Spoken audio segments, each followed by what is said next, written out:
तुम उसी तरह तोते के रूप में भटको। नहीं नहीं, मुझे आजाद करो वरना मैं तुम्हें छोड़ूंगा नहीं। अब तुम मेरा कुछ भी नहीं बिगाड़ सकते। अब तुम जाओ यहां से और अब से ऐसे ही घूमो। अब तुम्हें पता चलेगा कि दूसरों को दर्द देने में कैसा महसूस होता है। इसके बाद वह राक्षस वहां से उड़ जाता है। मरचू और उसकी पत्नी सीता दोनों खुश हो जाते हैं।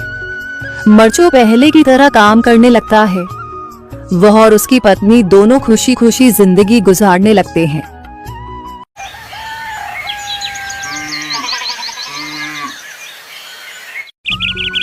मरचू जंगल से लकड़ियां काटकर बाजार में बेचने गया, लेकिन उसे लकड़ियों के अच्छे दाम नहीं मिले। इस पर मरचू ने कहा, अरे भैया, इतने कम पैसे? इन पैसों में तो 2 वक्त का खाना भी नहीं मिलेगा। आप मुझे बहुत ही कम पैसे देते हैं। मैं इतनी मेहनत से लकड़ियां काट कर आता हूँ, लेकिन उनके पैसे मुझे बहुत कम मिलते हैं। भैया, तुम्हारी लकड़ियां होती ही इतनी कमजोर हैं कि मैं इससे ज्यादा पैसे नहीं दे सकता। तुम्हारी लकड़ियों के बस इतने ही पैसे बनते हैं। अरे भैया, कुछ ज्यादा कर दो ना। वो क्या है ना कि इन पैसों का तो कुछ भी नहीं आता। मैं अपनी जिंदगी कैसे गुजारूंगा? भैया, तुम जाकर अच्छी लकड़ियां लाओ, तभी इन लकड़ियों का अच्छा दाम मिल पाएगा, वरना इन लकड़ियों का तो यही दाम है। ये सुनकर मरचू बहुत ज्यादा परेशान हो गया और पैसे लेकर किराने की दुकान से सामान खरीदकर घर आ गया। घर पहुंचते ही मरचू की पत्नी सीता ने कहा, अरे जी, सामान ले आए आप?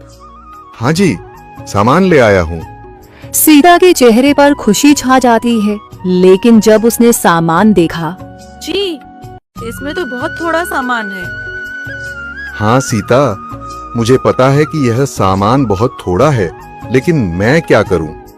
मेरे पास जितने पैसे थे, मैं उतने का ही सामान लेकर आ गया हूँ।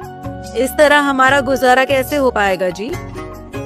आपको तो पता ही है कि हम कितनी मुश्किलों से गुजारा करते हैं। हाँ हाँ, मुझे पता है, लेकिन मैं कर भी क्या सकता हूँ? मेरे पास इतने पैसे ही नहीं कि हम एक अच्छी जिंदगी गुजार सकें। इतनी मेहनत कर रहा हूँ, लेकिन फिर भी मेहनत का फल नहीं मिल रहा। इतनी मेहनत से अच्छी लकड़ी काट कर आता हूँ, लेकिन मुनासिब दाम नहीं मिलता। मैं तो बहुत परेशान हूँ। क्या करूँ? कहाँ जाऊँ? अरे जी, आप परेशान न हो, आप कोई और काम देख लें। मैंने कई बार काम तलाशने की कोशिश की, पर किसी ने भी मुझे काम नहीं दिया। ये सुनकर सीता भी काफी ज्यादा परेशान हो गई। मरचू से सीता की परेशानी नहीं देखी गई। उसने अपनी पत्नी सीता से कहा, मैं फिर से जंगल की ओर जा रहा हूँ। अरे जी, अभी मत जाइए ना, वैसे भी शाम हो रही है। आप कल चले जाइएगा, अभी मत जाइए। ठीक है, अगर तुम रोक रही हो तो मैं नहीं जाता। मैं कल चला जाऊंगा। इसके बाद मरचू गांव में घूमने के लिए चला गया। तभी उसे एक आदमी मिला और उसने कहा, कहाँ जा रहे हो भैया? और सुनाओ, क्या हाल चाल है? जिंदगी कैसे गुजर रही है? अरे भैया, तुम्हें तो पता है कि लकड़ियां काटकर कैसे गुजारा होता है। हाँ भैया, तुम सही कह रहे हो। और आसपास के जंगलों में अच्छी लकड़ियां भी नहीं है। इसके लिए तो जंगल के अंदर जाना पड़ेगा। पर जंगल के अंदर तो काफी सारे जंगली जानवर होंगे। मुझे बहुत डर लगता है भैया, मैं जंगल में कैसे जाऊंगा? हाँ भैया, जंगली जानवर तो होंगे, लेकिन अच्छी लकड़ियां तो वहीं से ही मिलेंगी।